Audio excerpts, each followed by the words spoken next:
दोस्तों, आज की जो कहानी मैं आपको सुनाने जा रहा हूं, यह कहानी है राजस्थान की राजधानी जयपुर के गांव हिरनोदा की। इस कहानी को सुनने के बाद आपका पैरों तले जमीन खिसक जाएगी।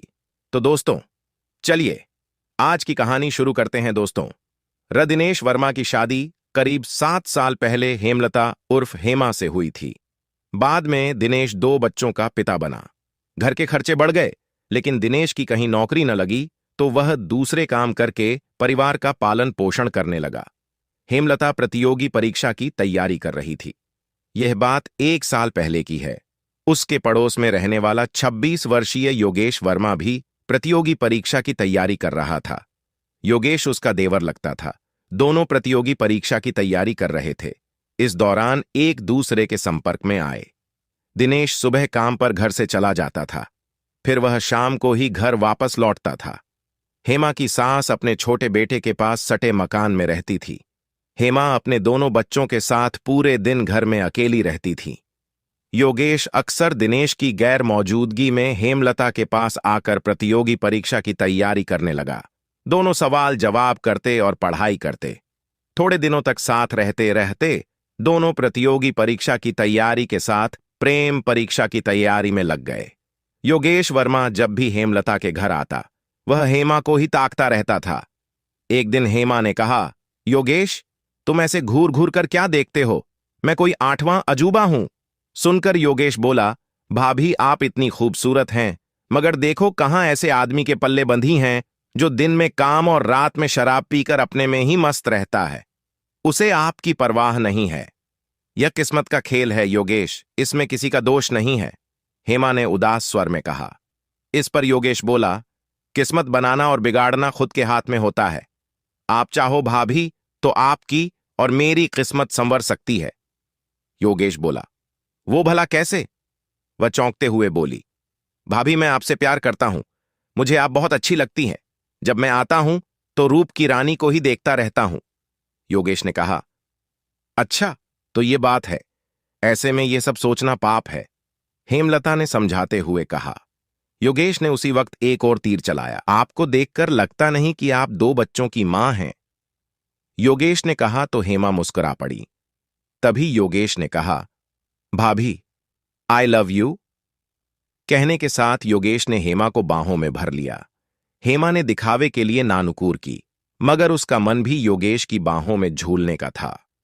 उस दिन मौका मिलने पर दोनों अपनी मर्यादाएं लांघकर एक दूसरे में समा गए। एक बार अवैध संबंध कायम हुए तो यह खेल हर रोज खेला जाने लगा। बेचारा दिनेश दिन भर काम में खपता और उसकी पत्नी गैर मर्द की बाहों में झूलती। काफी समय तक दोनों के अवैध संबंधों की भनक किसी को नहीं लगी, लेकिन जब दोनों ने सावधानी बरतनी छोड़ी तो उनके अवैध संबंधों की चर्चा घर के बाहर होने लगी। एक रोज जब हेमा और योगेश आपत्तिजनक स्थिति में थे तो हेमा की सास ने उन्हें देख लिया। तब योगेश वहां से भाग गया। योगेश के जाने के बाद सास ने हेमा को खूब खरी खोटी सुनाई। सास ने कहा, आज के बाद योगेश को घर में देख तो मैं दिनेश से कह दूंगी, फिर वह तुझे जिंदा नहीं छोड़ेगा। तू योगेश से कह दे कि वह आइंदा घर नहीं आए। हेमा सास की कड़वी बातें सुनती रही। उसकी चोरी पकड़ी गई थी। वह कुछ बोलती तो बखेड़ा होता। एक दिन मां ने दिनेश से भी इशारों में कहा, बेटा, तू काम करने चला जाता है। योगेश दिन भर बहू के पास पड़ा रहता है। कहता है दोनों प्रतियोगी परीक्षा की तैयारी कर रहे हैं। मुझे इनके लक्षण अच्छे नहीं लग रहे। योगेश का घर आना बंद करा और बहू पर नकेल कस, वरना वह हमें मुंह दिखाने लायक नहीं छोड़ेगी। मां की बात सुनकर दिनेश सब समझ गया। वह कोई दूध पीता बच्चा नहीं था। दिनेश ने पत्नी हेमा से कहा, सुना है, योगेश दिन भर यहां पड़ा रहता है। उसको मैं आज के बाद घर में नहीं देखना चाहता। न ही तुम उससे फोन पर बात करोगी। प्रतियोगी परीक्षा कोई जरूरी नहीं। सुनकर हेमा को बहुत बुरा लगा, मगर वह इतना ही बोली, जैसी आपकी मर्जी। थोड़े दिन तक हेमा व योगेश दूर रहे। हेमा ने फोन करके योगेश को बता दिया था कि उनके अवैध संबंधों की पोल खुल गई है, इसलिए वह कुछ दिनों तक दूर ही रहे। इस दौरान वह मौका मिलने पर फोन पर बात कर लेते थे, लेकिन ऐसा वह ज्यादा दिनों तक नहीं कर सके। दोनों मिलने के लिए तड़पने लगे तो एक दिन योगेश ने हेमा से कहा, हेमा, एक बार तो मिलो, बहुत दिन हो गए हैं। मैं देखती हूं, हेमा ने कहा। एक दिन सास ढाणी में किसी के घर गई तो हेमा ने फोन करके योगेश को घर बुला लिया। योगेश और हेमा काफी दिन बाद मिले थे, इसलिए दोनों कमरे में बंद हो गए, मगर उन्हें डर था कि कोई आ जाएगा। वासना की आग जल्दी से बुझाकर योगेश घर के बाहर निकला तो सामने से आते दिनेश को उसने देख लिया। वह सिर पर पैर रखकर भाग खड़ा हुआ। दिनेश घर आया। उसने हेमलता को आवाज दी। पति की आवाज सुनकर हेमलता अंदर तक कांप गई। उसे यह भान हो गया था कि दिनेश ने योगेश को घर से निकलते देख लिया है। वह थर थर कांपती हाजिर हुई। तब दिनेश बोला, जब हमने मना किया है तो योगेश घर किस लिए आया था? वह एक सवाल पूछने आया था। हेमा झूठ बोली। दिनेश ने हेमा के गाल पर तड़ाक से एक थप्पड़ रसीद करते हुए कहा, तुझे मना किया है कि उस कमीने से कभी बात नहीं करना, फिर भी वह सवाल पूछने के बहाने से आया।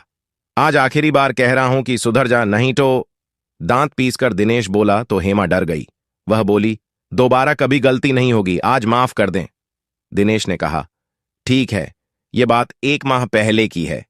हेमा ने अगले दिन मौका मिलने पर योगेश को फोन करके सारी बात बता दी।